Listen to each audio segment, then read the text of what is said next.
नमस्ते दोस्तों, आज मैं आपको एक बेहद दिल को छू लेने वाली कहानी सुनाने जा रहा हूँ। भाग्य से कोई नहीं बचता। इसमें भगवान विष्णु, गरुड़ और यमदेव का एक अनोखा किस्सा है। वीडियो को पूरा देखें और सीखें एक अनमोल पाठ। चलिए शुरू करते हैं। एक दिन भगवान विष्णु अपने वाहन गरुड़ पर बैठकर कैलाश पर्वत पर भगवान शिव से मिलने पहुंचे।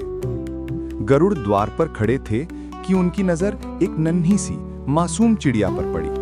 वह गुनगुना रही थी, बिल्कुल बेखौफ। तभी वहां अचानक यमदेव आए। उन्होंने बस एक पल के लिए उस चिड़िया को देखा और उनके चेहरे पर गहरी हैरानी आ गई। गरुड़ ने ये देखा और मन ही मन समझ गए कि इस चिड़िया की मृत्यु बहुत पास है। वो बोले, हे प्रभु, ये चिड़िया तो अभी अभी उड़ना सीखी है। अगर इसका अंत सामने है तो मैं इसे बचा लेता हूँ। दया भाव से गरुड़ ने उस चिड़िया को उठा लिया और हजारों मील दूर एक घने शांत जंगल में जाकर छोड़ आए, जहाँ कोई शिकारी नहीं था, कोई खतरा नहीं था। वो वापस कैलाश लौट आए। जब यमदेव बाहर निकले, गरुड़ ने उनसे पूछा, प्रभु, आपने उस छोटी चिड़िया को देखकर आश्चर्य क्यों किया था?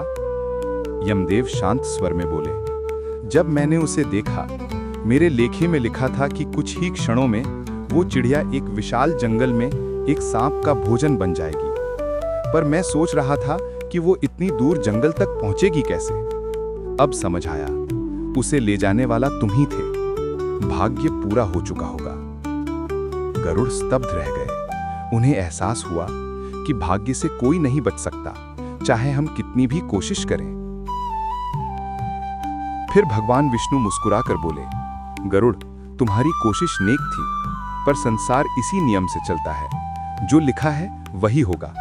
हम आने वाले पल को नहीं जानते, इसलिए डरना नहीं चाहिए। बस हर पल को अच्छे कर्म के साथ जीना चाहिए।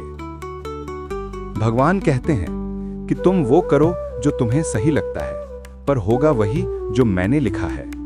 अगर तुम वही करोगे जो मैं चाहता हूं, तो मिलेगा वही जो तुम चाहते हो। दोस्तों, इस कहानी से हमें यही सीख मिलती है कि भाग्य से कोई नहीं बच सकता, लेकिन नेक प्रयास और अच्छे कर्म हमेशा मायने रखते हैं। अगर आपको ये कहानी पसंद आई हो तो लाइक, कमेंट और सब्सक्राइब जरूर करें।